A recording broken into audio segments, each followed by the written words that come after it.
Well, hi everyone. Welcome to the Adult Learning Hub Masterclass series. In this program, we feature those who are really making a measurable impact in adult learning around the world. And the experts that we feature offer really exciting and exclusive insights for us as educators to better our practice, to more confidently navigate our ever-changing educational landscape that we find ourselves in, and we can feel energized and ultimately improve outcomes for our adult learners. So today, I'm so pleased to introduce my guest, Barry Holmes. Barry is the creator and owner of Zoom Creates Ltd, and they design and deliver unique learning programs that enable businesses to overcome their challenges and fulfill their potential. It was established in 2000, and they have been involved in numerous training projects, working with a number of large international organizations such as Starbucks, Marks and Spencer, BP, British Airways, Virgin Holidays, and Sapient, just to name a few. The reason I wanted to sit down with Barry is that he has a really interesting perspective in that he's fascinated by what people say, how they behave, and the gap between the two. He believes that the way we think about learning as a society has changed dramatically, and how true that is. And he thinks the most important outcome for any learning should be to encourage critical thinking, especially when we take personal responsibility for our own thoughts and actions. And Zoom, his company, exists to change the way the world thinks and change us as people and learning as individuals, one project at a time. Now, most recently, Zoom Creates, they have actually launched a brand new game called Playing with Strengths, which gives learners an opportunity to do just that, explore their obvious and not so obvious strengths and where they might lie. And it's more than just a diagnostic tool. In fact, it's not really that at all. It's something that learners can play with and deepen our awareness and open new untapped possibilities for ourselves. So sitting down with Barry today, he is a master facilitator, and I've been in his sessions before where he's facilitated training with him being the instructor. And he not only encourages participation, but he really sort of demands presence from his learners. And he himself is fully present as the trainer. And it's done in a very natural way that I've been very fascinated by. And something wonderful happens in the room when Barry is facilitating. In today's day and age, when we are constantly distracted by technology and everyone is kind of shouting for our attention, holding the attention of learners, I think, becomes even more challenging. And I think there's certain inner qualities that facilitators have that ignite power and presence in their learners. And today we are talking about presence. And I'm so excited for my discussion with Barry. Barry, welcome. Wow, that was the most wonderful introduction I think I've ever heard to Zoom and to me. I feel amazing just listening to that. Thank you, Jane. Brilliant, brilliant. Well, I'm so glad to have you here. And I'm looking forward to our discussion today. And I always start with a story because anything in the Adult Learning Hub starts with a story. And I love hearing about how educators, practitioners got their start. So how did your interest in learning begin? It began, I'd say, in my earliest school days. So I don't know if you can remember when you're at junior school, you don't get any criticism really. You just make things, and any scratch on a bit of paper is, oh, that's wonderful, amazing. And I remember how much I loved those experiences in junior school. And then as we then transitioned to senior school, and it wasn't quite like that. I remember what I sort of, as a child, it felt such a traumatic experience. I'm going to start getting really worried and anxious about how I was doing.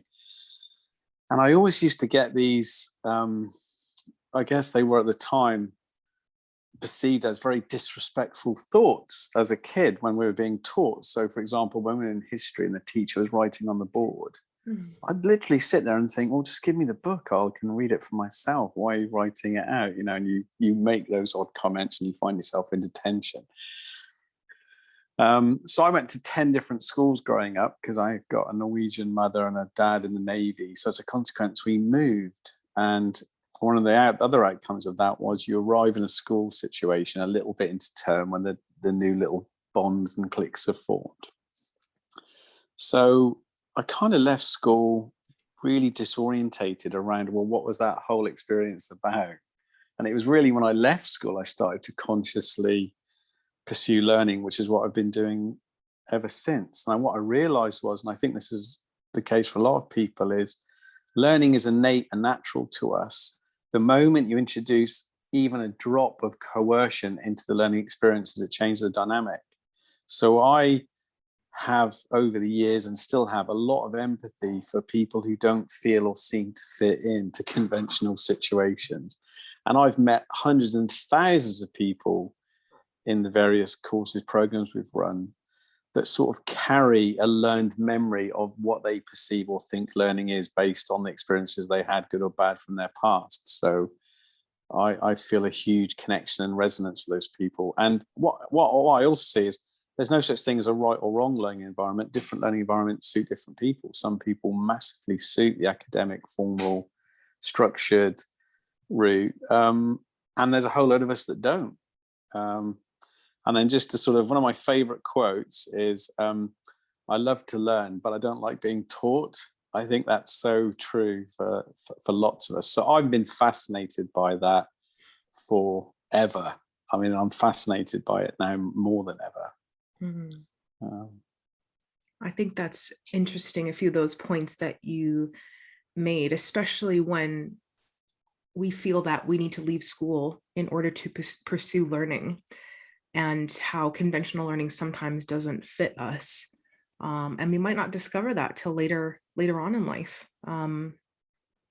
But it sounds like, you have such a natural curiosity for learning and understanding sort of how to meet the needs of others, and being aware that we carry those negative memories sometimes from schooling, and how you can kind of remove those barriers.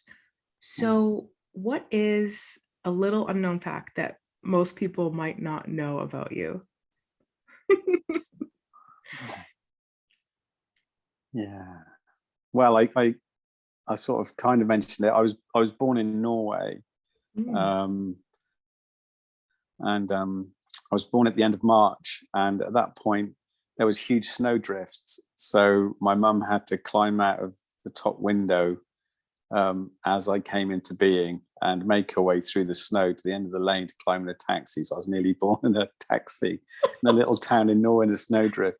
So I have a relatively high tolerance for the cold, which I'm convinced is to do with that experience as a baby. And yeah, my connections with all things Scandinavian and to do with Norway, and that's definitely a part of my DNA. So yeah, I think we're similar in that way. Canadians and Norwegians, we do like the cold. Oh yeah, when Brits go, oh, it was -2, we start laughing, don't we? Are you crazy? -40, like I wear a t-shirt in -2. It's so funny. It's so funny. And how did Zoom Creates come about? What's a kind of typical training session with you like? What can people expect? What is Zoom Creates all about?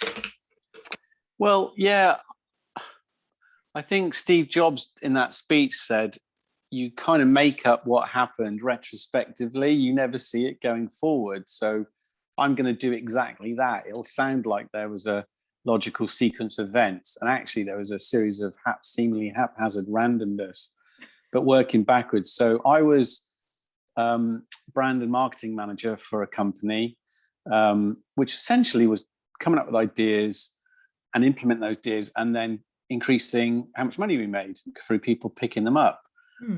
But I realized really early on, it didn't matter how good the ideas were, or even how much my boss wanted us to implement them. All that mattered was people wanted to do it. So my job became much less about coming up with the ideas, and became completely about driving around our company, being in rooms with people, trying to convince them we should do what we're suggesting they needed to do.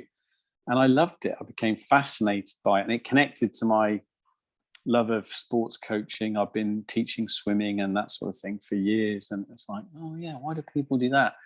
And then I went on a Dale Carnegie course when I was 29, and it was a complete and utter life-changing experience. I'd never felt or received genuine appreciation before, and I realized it was a bit like being in the desert and you suddenly get water after 7 days. To receive that appreciation and to have development that I then applied, and I mean, it just made a difference. It made a massive difference. And suddenly I was like, oh my God, there's learning that actually changes things. I'm having the living experience of the change in myself. It was remarkable. And I think the thing that stuck with me about that experience was I wasn't asked to be someone I wasn't. I was kind of encouraged to be more of who I was, and that felt extraordinary. So Dale Carnegie was the bridge really from my first career in fitness.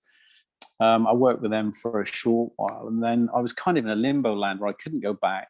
I didn't want to go back because felt like I was a big fish in a very tiny pond, and so made the jump. And then when we made the jump, what really felt like an opportunity was most learning is still conducted like it was in the Victorian ages.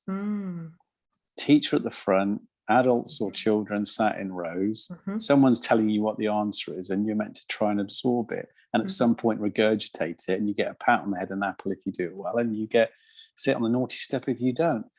And it still just mesmerizes me that that's still our learning paradigm. So with little or no experience, we said, right, well, we're not going to do that. We're going to at least attempt to create experiences. And so we picked up so much work, it's embarrassing, with little or no experience because of our curiosity, our openness, and our intention to do something that was and is completely different from how it's done conventionally. And yeah, it's been extraordinary to have now been doing that for 20 years in all sorts of different contexts. Yeah. And I have been in the room when you have been facilitating training. I should say facilitating learning, because that's what you do. But what can people expect when they come to a session with you? Should they expect the unexpected? I think life is about constantly expecting the unexpected. I mean, just before we started chatting and you spoke about possibilities. Now, I know that in every single moment, infinite possibilities are available to us and to me and to you. So why don't we experience life as those infinite possibilities? Why does life seem predictable and I kind of know what's going to happen next? So that capacity, and that's an interesting one from a learning point of view, and the person who's responsible for the learning point of view, because I feel as the person who's essentially responsible for creating a learning environment is, if I'm not in the energy of, oh my God, anything could happen, then people in the room aren't going to be in that energy. So I feel that energy of anything could happen. And it's funny, I describe it like an edge. So if people don't feel comfortable, then they're going to be shut down and worried and anxious and oh my God. So there's a bit of that settling in thing that, we all need. It's a bit like people coming to your house for dinner party and all meeting each other. Right. But if it's too comfortable, like, what's the point? So I love that edge of comfort and discomfort simultaneously. And it's different for everybody, So, I mean, one-to-one is interesting for its own reasons, but you're not talking about that. Is the dynamic of when you're in a room and there's different people in different places, all pulling faces and all wondering and stuff like that. I love that. I've never stopped loving that. And I take a strange joy in it, and then when somebody says something or does something you couldn't possibly expect or imagine, and then everyone in the room's like surprised or concerned or intrigued, and then just being with that and like, wow, like something happened that none of us could have perceived or imagined. Mm. And I believe that's natural to all of us. It's just not normal, Mm. because we tend to want to sort of do things and de-risk them and have predictable outcomes, and that's our paradox with the work with our clients, because all our clients to some extent want, to a degree, predictable outcomes, but we know the real benefit is opening up to what could happen and arise, which might Mm. be beyond those predictable outcomes. Mm. So yeah. It's interesting you say that about sort of applying outcomes and, having perhaps, measurable results at the end of a session. But, what if we challenged our organizations to look from a different perspective and think more about what is possible and how can we live in that possibility, I think, as you alluded to, because we forget that we are curious. We look for possibility. We look for moments of sort of those light bulb moments. We look for a transformation. And yet I think we've become so accustomed to operating in a certain way that we forget that part of ourselves that we sometimes tap into. And I think that's one thing you do very skillfully, Barry, is holding that tension really, really well. And I think it comes down to presence. And for you as a facilitator, when you think about presence, how would you define that? Is there a way that we can tangibly apply words to what presence is? What is it for you?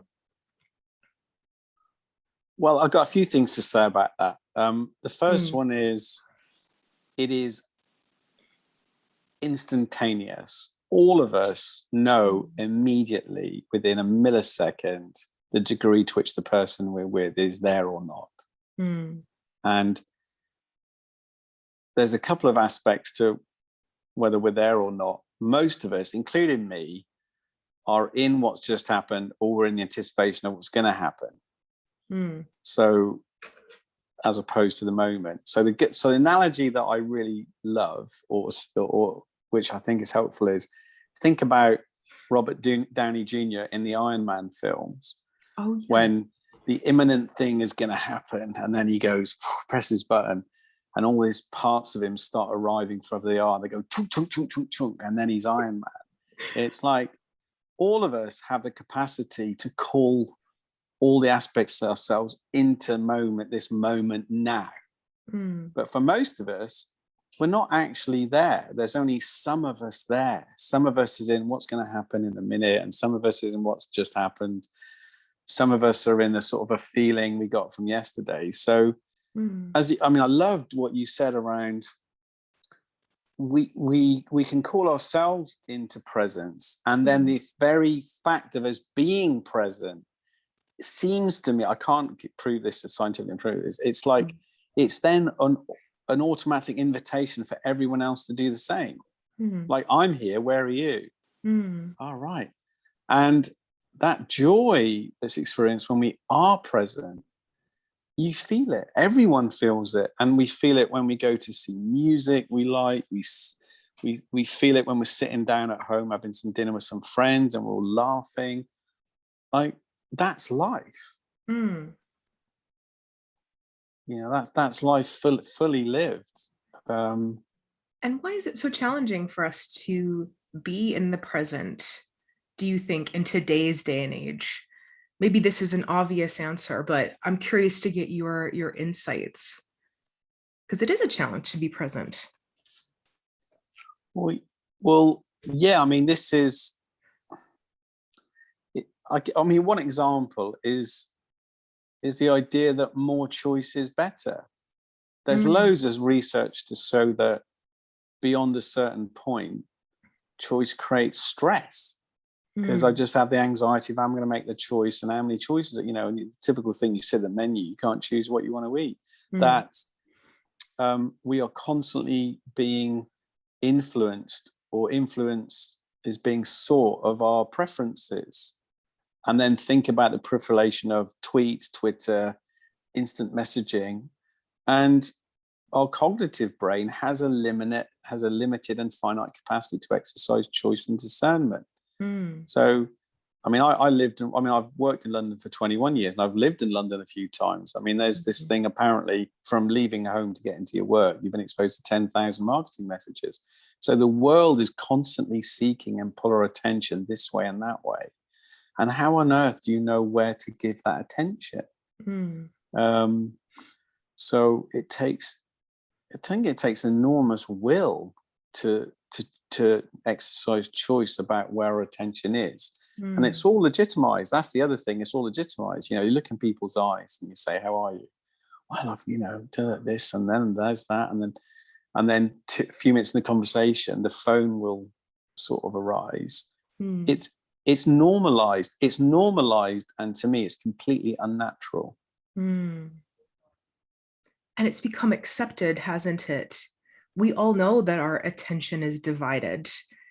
We acknowledge it, we live with it, you know, both in, you know, personal, professional lives. You know, even as we're talking now, I'm conscious that I have probably text messages coming in, not because I'm so busy and important, but that's just, you know, the life that we live, and we're having to manage our attention, and that can be really challenging for us to live and breathe, but also it impacts learning, I think, whether in formal settings or informal settings. So how do you know when somebody has presence? Because I think we know what we're talking about, but how do you know when you're with somebody and they have a certain presence? Is there a way we can articulate it? Well, the phrase that came to mind, which isn't mine, but somebody said, which I love, is felt resonance. Felt because the awareness comes in, I just know, like I sense it, it's instantaneous. And resonance is, oh, you're here. Like, and I think there's a resonant frequency because we all show up as ourselves. So sometimes the frequency is different. Like I spoke to an incredible woman yesterday who's done loads of work for victims of torture, people who've been trafficked. She campaigned for the Green Party. And her presence yesterday was, no bullshit, I'm in my integrity. And she asked me a question. I didn't answer it literally. And she says, well, how does that specifically help me in relation to that? And she called me out. So that resonant frequency isn't all, well, oh, it is easy and we're in rapport. Sometimes it's super challenging. But oh my God, it was fantastic to be in her. So for me, felt resonance. I sense it in my body. There's a frequency. It's here. And I believe we then leave an imprint on each other through that experience. And then when we're not present, you know, I do it. You go in the garage, you pay for your petrol, you're sort of not really thinking. You can't even remember, you don't even look at the person's face, and you walk out. There's been no exchange or no imprint, you know. You know, it's like the lights are on, but no one's home. You know, you can physically be there, but you're just not there. You're somewhere else. Yeah. Fascinating. I think there's some definite truth to that. And you can feel that when someone is present with you in our relationships, our day to day, you know, when someone's paying attention and when they're not. And I read some research recently, and they were saying that even the presence of a mobile phone on a table in a discussion immediately compromises the quality of the discussion or the conversation because there's a presence of a phone in front of you. So it's like when we're fighting for presence with each other, there's these moments we need to carve out in our relationships that allow us to be present so that we can feel that sort of shared experience. But in today's day and age, it's a fight, isn't it? I feel it's a fight. And do you think presence serves a particular purpose? Because it's not maybe just about shared human experience. While that is vitally important, do you think it serves a purpose when we're present with each other? I think it's the only thing that serves a purpose. So do you think that's all we should ever be with each other, is present? Yeah. And I believe there's a part of us that always is. I Mm. think it's the identity part of ourselves that has the problem. I'm a massive fan of Eckhart Tolle. I mean, and his books, and everyone's trying to sort of understand the sophisticated message, which is just like, just be here now, Mm. because Yeah.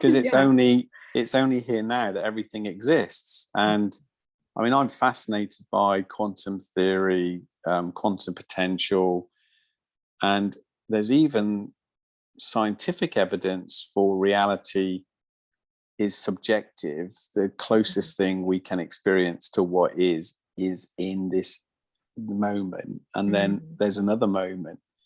But I don't think that's particularly how we think it is. We think we need to Mm. look back to the past Mm. to understand decisions about the future. So we go to the past, or we're anticipating what we want or don't want to happen in the future.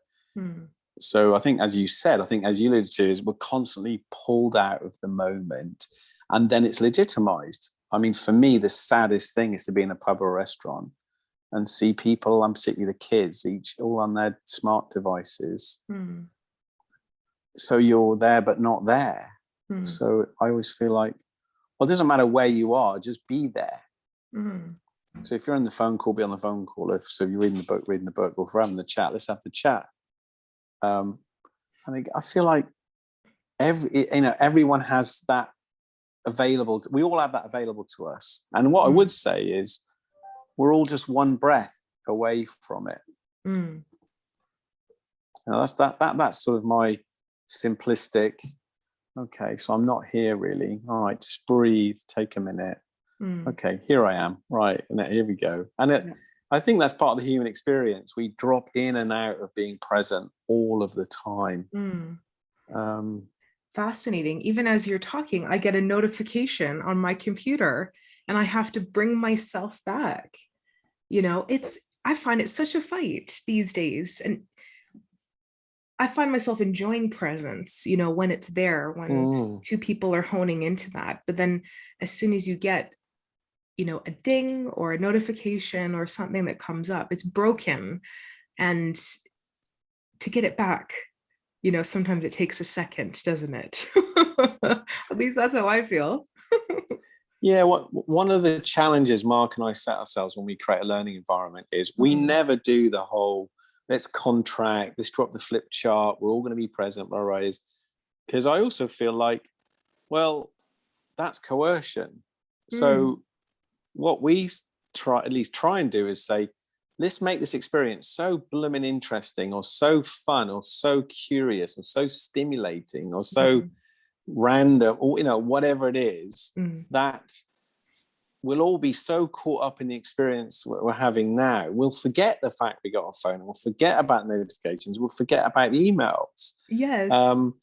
And so that, I think there's a lot of creative potential in before the experience happens, as to what sort of conditions are people, and we're all going to experience, that are most likely to create the conditions where you don't need to sort of do that paternal thing about switch your phones off and don't do this and let's all listen. For me, that's a reminder of the school thing, don't be naughty.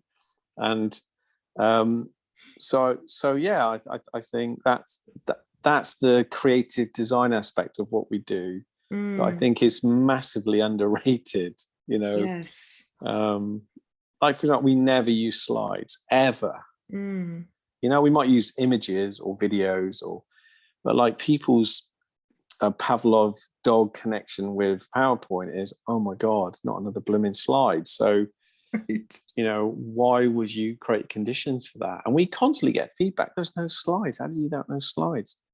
Well, we didn't want to turn you off from the beginning, so it just seemed obvious. Let's not do that. And we are conditioned in a certain way, aren't we? We see the presence of slides, we see learning points, and we think, right, I'm here to learn this designated time in this particular way. And you mentioned about sort of creating the conditions, for presence and learning to happen. And that's something we do take for granted. I've been in training sessions before, where I've been a participant, and Okay, 11 o'clock on the dot, the training session starts, and yet we're all in the room 10 minutes before, looking at our phones, and the facilitator just sits quietly at the desk waiting for the training session to start. And then 11, okay, we're starting. And I think, like, is there a missed opportunity here? You know, we're all human, we're all people, and the conditions that are created for presence to happen, I think in a way it is a skill, but it's something that we take for granted. I'm wondering how you create those conditions for presence to happen. You've alluded to some of those points already. Yeah, for But me, what do it's you more. explicitly do? Yeah. For me, it's more about what is getting things out of the way rather than adding things in. So I came across something the other day that fascinated me, which was apparently when we're out in the woods or out in nature and you hear all the different sounds of the animals, it's not random. That each creature instinctively knows at what point to make the sound it makes. You know, the frogs are croaking and the birds and everything, which is why it sounds chaotic. It's not. It has this beauty to it around. So it appears random, but it isn't. So we're creatures. I feel like when we gather, there's natural points for us to express, to be quiet, to laugh, to cry. There's all these aspects, and I believe all humans. I've never met a single human being who wasn't craving expression. Like not in my entire life, who didn't want to sort of say or express something. So I feel like our work is to get the things out of the way that might prevent that expression. So when Mark and I design, Mark's my brother, who we work together with, who's amazing, is we start with, well, what would make people curious? What would help people see some relevance? Because a lot of people have a turn off, well, what's the point? So finding some sort of connection to, there's a purpose for this. And then something that stimulates a level of self-awareness, which isn't going to induce self-consciousness, because those are two different things. And then what we find is even people who are potentially the most resistant will at least show up and give you a couple of seconds of, well, I'll see then. Because in a sense, you've honored and you've respected their time and their own kind of choice. And then the whole game and the whole fun is then to work within the dimensions of that. So that gets you off to a good start. And then in a practical side, Mark and I, because of that weird Zoom, come on, everyone's sort of waiting for it to start, you know, the elevator moment, do you talk, do you not talk? Mark and I use music at the beginning of the Zoom sessions. It's really funny. Everyone arrives and no one likes, you're not going to get everyone liking the music. So it's all interesting because somebody going, oh my God, you're not playing this. And others are going, oh, I love this, reminds me. So you just go for something that's going to create a commonality of experience, even if the commonality of experience is, I didn't really like that music. Oh, we'll put some music on next time, you know. Yes. Yeah, I mean, it comes back to me is if people came to your house for dinner and they hadn't all met before, what would you do? You know, you'd let them know where it was, you'd make them feel welcome. As they arrive, you know they probably need a bit of settling, and you know, it's exactly the same. It's exactly the same. So just thinking about those things, and yeah. I like thinking, about training as being like inviting someone to your house. You know, how would you want them to feel? Creating the conditions for them to feel welcomed and at ease, but stimulated at the same time. And I like the points you mentioned earlier about sort of, you know, curiosity, creating curiosity, it being relevant, and, you know, self-awareness as being kind of three important aspects, I think. So what are the best sessions that you've been in that you can remember? Because I think facilitators can remember those, wow, really amazing training sessions when people are fully present, engaged. What's one for you that kind of stands out that you could tell us about? Oh my God. Oh my God. Maybe There's been there's so many, so because I've been many. in the room when you've been Right. training and it's wonderful. I I I love the moments I love are when I personally get called out by someone who's much smarter or has seen something I haven't seen and has the courage to say it out loud. And there's the Mm. moment in the room of the whole ooh. And I mean, this sounds really kind of trivial, but it was like such a moment. So I was working at British Airways. They were going through loads of changes. People were Mm. worried about their jobs, Mm. working with a load of senior finance managers. And I was going off on one about we need to find our true north because true north is fixed and permanent. And somebody went, no, it isn't. And I stopped.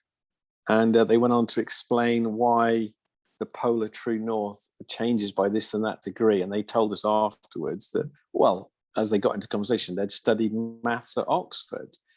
So every single session, without fail, somebody in the room will offer something up, which is just genius, perceptive, Mm. questioning a conventional narrative we're all following. Mm. And then everyone in the room benefits from that. And so one of my friends, who's amazing, I'm on a call with him straight after this, who's an expert in diversity and inclusion, Mm. has this amazing capacity to do something called convergent facilitation. And one of the things she talks about is like you need the outliers. You need the one that seems like the difficult, challenging, awkward, provocative. But Mm. without that perspective, Mm. it all ends up a bit because you get Mm. into group think, we're all happy, we're all agreeing, but where's the edge? So Mm. it's those moments where the space is created in order that someone will just come in and do something. And from a practical point of view, this wasn't my piece of work, but somebody said they were doing a piece of work. They were looking for an analogy to describe their direction and vision and strategy for the company. Mm. The boss had said, well, we're kind of like an eagle, and they all running with the eagle metaphor. And oh yeah, let's go with that. And I can imagine me being there. And then someone in the room, very quiet, introverted, said, no, we're not, we're a snake. And apparently there was all this big palaver and, snake, how people have a connotation of snake means slippery and slimy or whatever. Yeah. And apparently they said, no, we shed off skin regularly with our clients. I do. The snake sees in a different way than other creatures. And the facilitated the capacity to hold the space, and everyone got to see there was a reality emerging that just wasn't available as if they'd have gone with a consensus. Mm. And so I think often the real value is in what's not being said and not where the conventional wisdom is moving.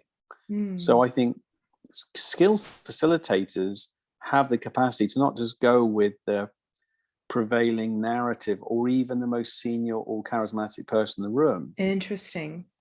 It's to create space for new and different possibilities to arrive. And what's fascinating is when the truth arises, everyone recognizes it. Yes, absolutely.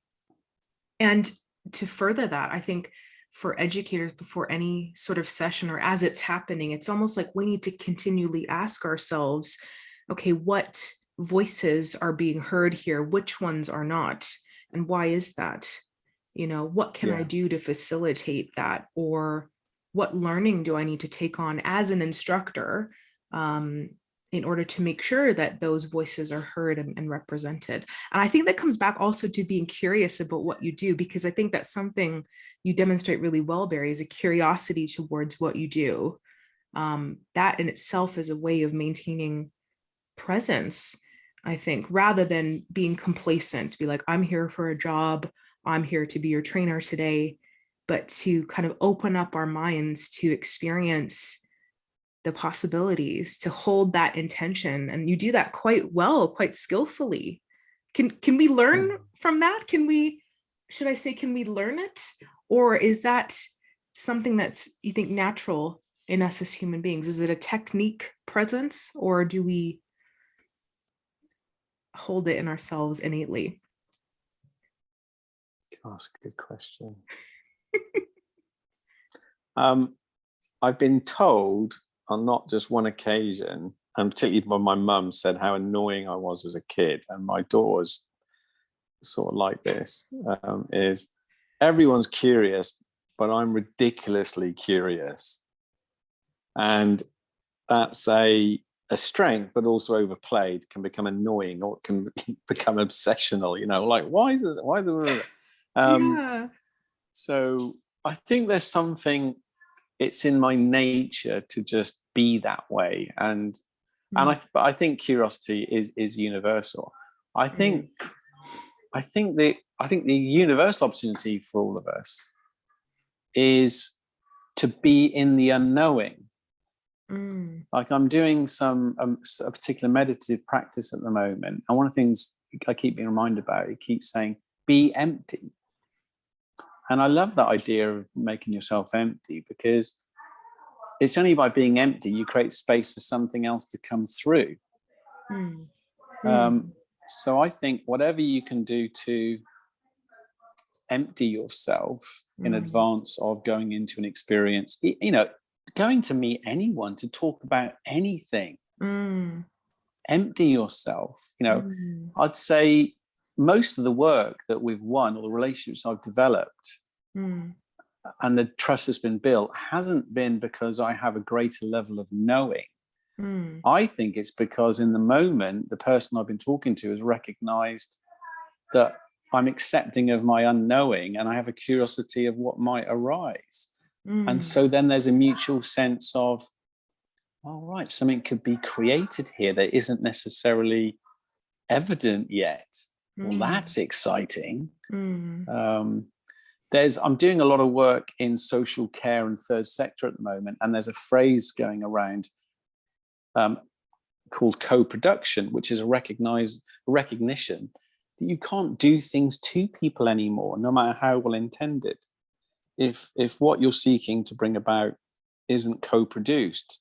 And this came to me earlier, is I would always run with an idea that was 70% right and fix it on the way, where we had consensus, then get an idea 99% right, and by then everyone's lost the will to live, and the people whose ideas didn't get accepted don't want to play anyway. And yet that's often what people do. They'll push for perfection, and then the opportunity cost is lost of, well, let's run with a thing. And so I like this idea of, you do need to work on end results and outcomes and what's the value and everything. But I think the way to do that sort of in a more adult way is to say, well, we have a direction, and that direction is alignment, and we don't yet know what the realization of the potential, the possibility is. And yes, let's calibrate, but let's remain open, because oh my God, so many times I've seen opportunities open up that no one had the slightest clue about. I mean, I will just quickly, just one story. Some years ago, I had the privilege, I was working with the fundraising team at Save the Children. And that team, a number of which I'm still really close with now, they raised £500 million in 5 years, which was impossible from where you were looking at the beginning. And nonetheless, I was in the room where they sat conceptualizing what that was, how they would go about that. And the reason for doing it was enormous and self-evident in terms of the impact it made in what the work that Save Children can and do around the world. So they imagined the impossible, and then they set about bringing that into reality. And 5 years later, they've made that an absolute reality. So those moments make your hairs on the back of the neck stand up, where you're in the room where it was conceptualized as to something in the abstract, and then down the road, I'm old enough to go, blimey, that then was brought into reality. Right. And I think it's maintaining that sense of curiosity and living in the possible, and keeping our minds and our ears and our eyes open to what others can teach us, what we can learn from, those around us, and not taking that for granted. I think in today's day and age, you know, we forget that we need to carve out these spaces, I think, of reflection and, you know, being present with ourselves and others. And I like what you said earlier about sort of co-creation, and that there's no sense of sort of hierarchy, but that we are kind of co-creators together. I think even when it comes to presence, and even in the Adult Learning Hub, we also co-create the space together. I'm passionate about practitioners, educators of adults, giving them back a sense of ownership over the spaces that they are in. And what are some insights? What would you say, like 3 insights that we could take away from our conversation today if we were to apply something to our settings, to our contexts? Learn to breathe. And I say that because I've had to learn to breathe, because I realized before I wasn't breathing. Well, oxygen was coming in and out, but nowhere near the amount of oxygen that could come in and out. And the freneticness of thinking is massively connected to the inability to actually breathe. And then that links to, I guess, the 2 things is, oh my God, no matter where you are, no matter what you're doing, no matter the context is, slow down. Right, slow down. And what I mean by that is, I believe we all have a natural rhythm and pace, as in each of us as a human, and then there's a natural rhythm and pace to life. But life as it is now is an artificial pace. So when we're out of pace, it's very difficult to be present. Whereas once we're in our pace, it's natural to be present, and that links a lot to the breathing. I'm laughing because we're working with an organization at the moment, and one of the things we've introduced into the organization is 3-second pause. Now, when we do the 3-second pause, literally 20 people in the room almost find it initially unbearable. Like, no one's saying anything. What's going to happen? Right. But that point around the curiosity and the possibility is, well, if there's no space for anything to emerge, it can't emerge. So that comfort with pauses, and for me, I mean, you're an amazing facilitator, Jane, the way you hold space, energize people and everything is, God, those pauses can be amazing, not awkward. You know the difference. And then the third thing, which I've said kind of throughout our chat, really is that conscious unknowingness.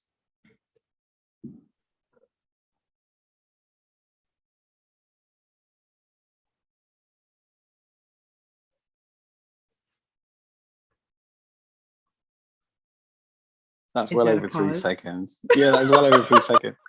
Like, yeah, could you feel it? Like, yeah, like just be like the unknowingness. Breathe, slow down, pause, unknown.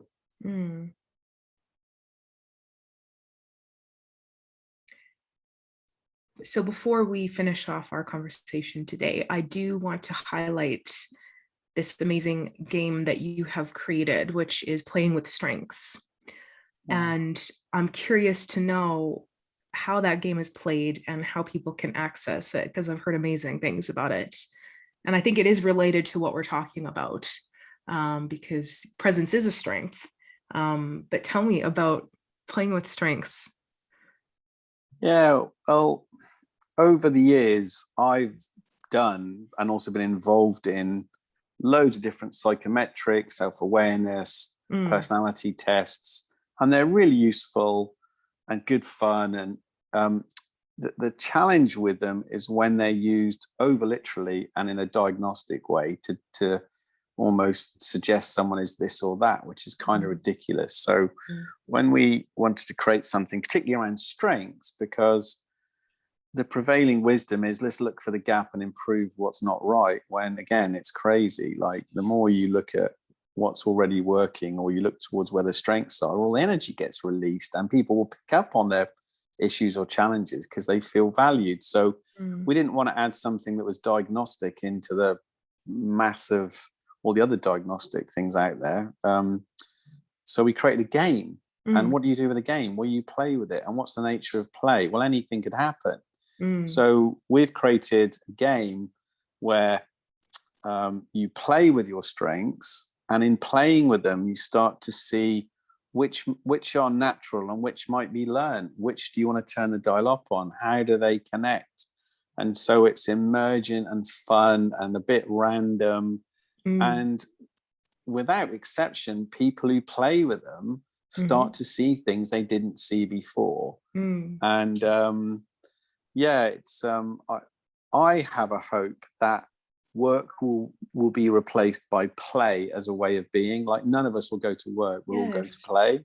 Like your sense of play is phenomenal, and I think you definitely brought out the best in us when we worked together, because that sense of play is infectious, and then ideas just come effortlessly because they arise in the space of play. It's symbiotic, you feed off of one another. It is a sense of play. I think work should be play in a sense, it shouldn't be an effort in some way, shape, or form. It should flow naturally from who we are. So how can people access playing with strengths? How can we get our hands on it? If you go to www.zoom, ZOOMGB.com, there's a button there you can press, and a beautiful handcrafted set will arrive direct to you. Brilliant. Well, I'll put the link in the description below so people can get their hands on it. Thank you, Jane. And three things I always ask. Well, one thing I always ask my interviewees at the end is what you know to be true about learning in adulthood. I feel like I'm putting you on the spot, but what do you know to be true? Three things. That every single human being is born with the complete capacity to learn everything and anything they need to learn. It's our most fundamental nature, natural nature. That I believe right now, unlearning is the most important skill to develop, because for me, I think most of our projects are helping people unlearn the innocent misunderstandings they have about themselves and how things work, to allow what's real to reveal itself.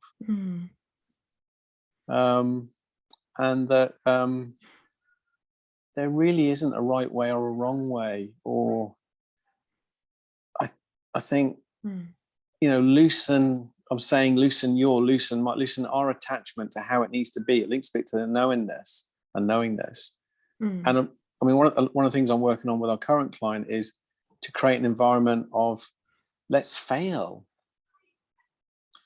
Because until we drop some things and we realize the implications weren't as terrible as we think, we're not going to go for it. Because if I'm driven, and if collectively we're driven by fear, there's only a very finite amount of possibilities. And then you get lots of risk aversion and control and all this sort of thing.